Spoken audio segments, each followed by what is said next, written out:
My pleasure as President of ICMSA to thank the Taoiseach for taking the time out of his hectic schedule to be here with us today. The Eurozone faces a number of serious issues and faces them now.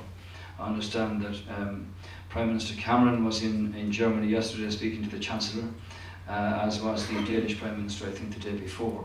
This is going to come to a head now very early in December, where choices are going to have to be made and where decisions are going to have to be made.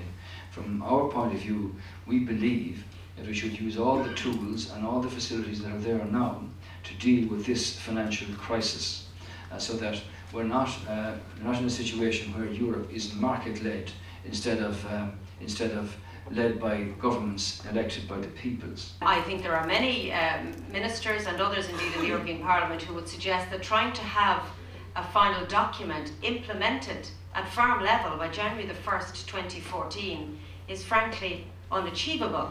Because even if we get an agreement in the first half of 2013, all of the departments of agriculture across the member states have to then put in place systems and get things working. So it's a very tight time frame, even though it seems far in the distance, and there will be a lot of difficulties around the budget. I'm hugely optimistic about Irish agriculture and the agri-food industry in Ireland in terms of where it's going. It is a fact that by the end of this year, we will have seen a 25% growth in Irish food exports over 2 years. And the dairy sector is actually leading the charge in that. We need to look at the budget from a strategic point of view. My department was one of the first departments to put a whole series of tax proposals to the Department of Finance, which are being considered at the moment, to try and address some of the issues that I know you're frustrated by. Issues like land consolidation, issues like land mobility, issues like handing over land to a new generation, which must happen. 7% of farmers in Ireland are under the age of 35. 25% of farmers in Ireland are over the age of 70. That is not a model to base the kind of growth aspirations that we have for this industry on. The price of agricultural land is too high because of the lack of availability. The average field in Ireland gets sold once every 400 years. Fact. The average field in France gets sold once every 70 years. Fact. To focus back on the harvest 2020, you know, I think if the margin is right for us, yes, we will produce the product and we will you know, produce an awful lot of extra product. But that product has got to be sold at a viable price, and you know that is the key. You know, the minister, the Taoiseach, you know, there and walking into the room, he referred to he had been in Germany all last week, as I suppose we're all well aware of, and the huge demand there is in Germany for Irish products, and the huge premium that Irish dairy products in particular get on the German market. And yes, that's what we have to do as, you know, an industry, get routes to market that will ensure a viable price for us in, you know, post 2015. I can't guarantee you, Mr. President, because it's your last formal address, that you're going to get your way in everything. But understand this: the government have no intention of doing down the agricultural sector and the part that it has to play in the future development of our economy. This is far too important for us. So we have to look at difficult choices, but look at them in a way where we have the bigger picture of the kind of Ireland that we want in the time ahead. And my vision for our country is that by 2016 we prove that we are the best country in the world in which to do business, that we are the best country in the world in which to rear a family, and that we're the best country in the world in which to grow old with a sense of dignity and respect. And part of that is that you have a strong, vibrant, thriving agri-sector.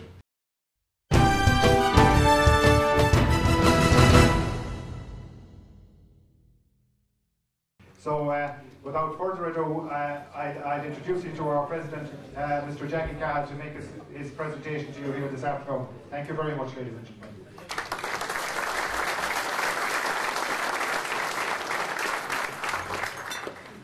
Thanks, John.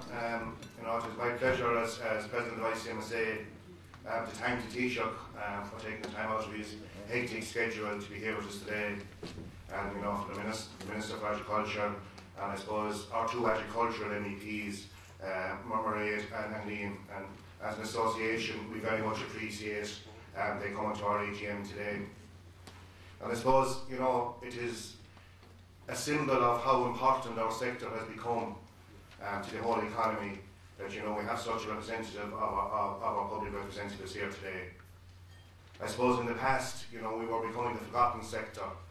I suppose some of our politicians felt they could do without us as farmers, and that, you know, we were really a body that needed dressing now and again, and, you know, we had partnership talks, and, you know, we were a sector that had to be tolerated with and dealt with as quickly and, you know, as cheaply as possible. And times have changed, and, you know, the economy, and, you know, I suppose at the end of my address this evening I'm going to just say a few words on the economy and, you know, what we think are some of the things that should be considered. But, you know, we have become the cornerstone of the Irish economy. And, you know, I think all politicians now realise that we are going to be a vital part of the revival that has to come for this country. We've had in the last government published report, Harvest 2020, and, you know, that has put some extremely ambitious targets together for us as farmers. 50% growth in the dairy sector, 40% expansion in the beef sector, and other various targets in the different sectors. But, you know, the ultimate thing that will determine whether Harvest 2020 is achieved or not is if we make money as farmers producing the food. There has to be money in it for us, and if there is, we will meet the targets that are envisaged by the government. And, you know, on the dairy side alone, if we meet the targets of Harvest 2020, it would add $1 billion extra onto our exports. And God knows we need that as a country now, and we need that kind of stimulus, and we need that kind of growth. You know, we've seen, you know, the beef situation, and I suppose for a generation, beef prices were static. And, you know, the last probably 6 months in particular, we've seen beef prices starting to rise. And they're rising because of one thing and one thing only: supply and demand. And the ability of the world to produce food is shrinking. You know, you wouldn't think it last night out of the country, but water is becoming a scarce resource. And the amount of available and arable land out there is becoming scarcer year by year. And, you know, I suppose in years past, South America and the threat of South American beef, that threat is now gone. And instead of being a huge net importer of beef into the EU, this year we're going to be net exporters of beef. So that just underlines, you know, the huge transformation in the availability of beef out there in the world market. And obviously that is, you know, that is now being shown in the prices that we're getting as farmers, for whether it be calves, weanlings, or finished cattle. And, you know, the future, for the first time in a generation, people are starting to make a few pounds out of cattle, or a few euros, I suppose, the more appropriate term.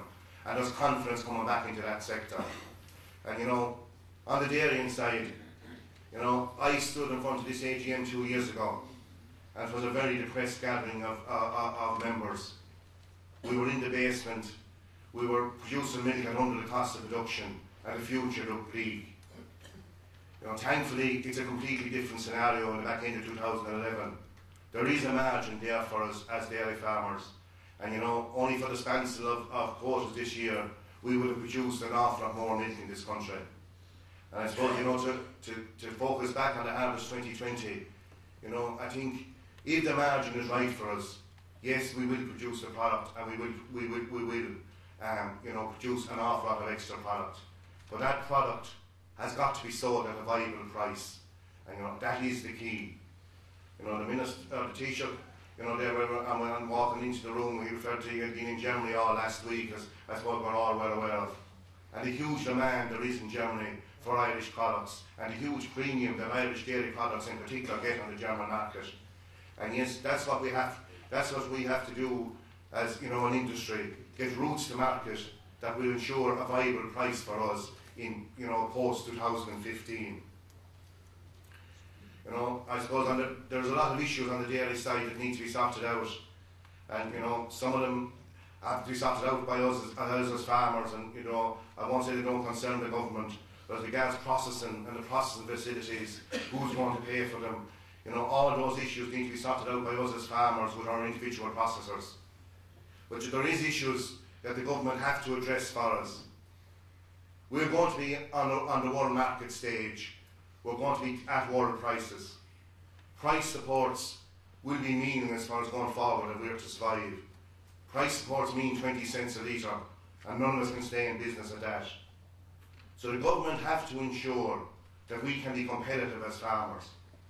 We can't have extra costs imposed on us that will make us less efficient or less competitive than either the New Zealanders or the South Americans. You know, we have regulations coming from Brussels at a rate of knots. You know, septic tanks is, you know, an issue that we're all, you know, reading and hearing more and more about. We've had regulations on drainage of land and what land we can drain and how we can drain it, and, you know, the daftness that's in some of the regulations coming from Brussels. We have 30% greening being, you know, proposed on the single farm payment. But there's other issues that our government have to focus on to make sure we stay competitive. Fertiliser costs, energy costs, and the availability and the costs of money to us as farmers.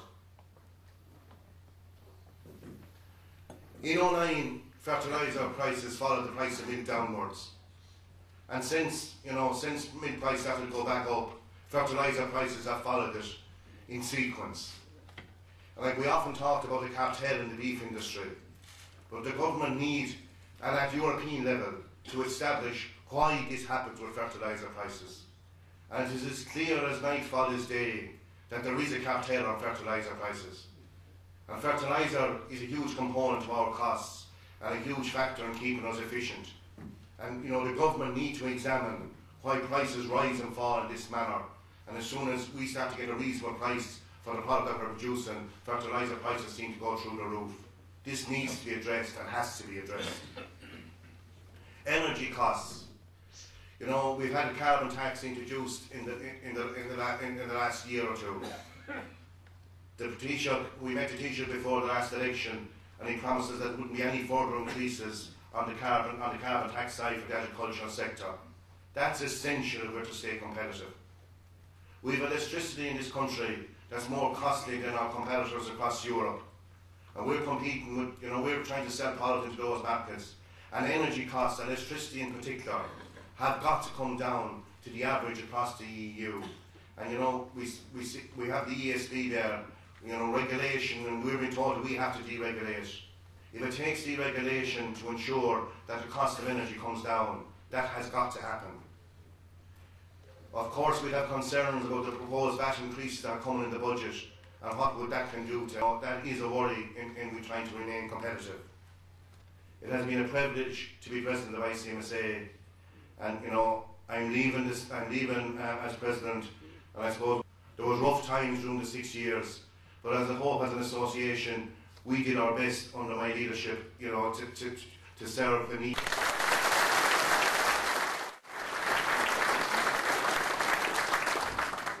Good afternoon, ladies and gentlemen, Mr. President, Minister Coveney, MEPs, ladies and gentlemen, my young scholars from all over Ireland who are going on into their education to play their part in leadership in their respective spheres. I think I've always found you to be practical and pragmatic, as always. The economic situation the country finds itself in, of payments to farmers and how they're spent out.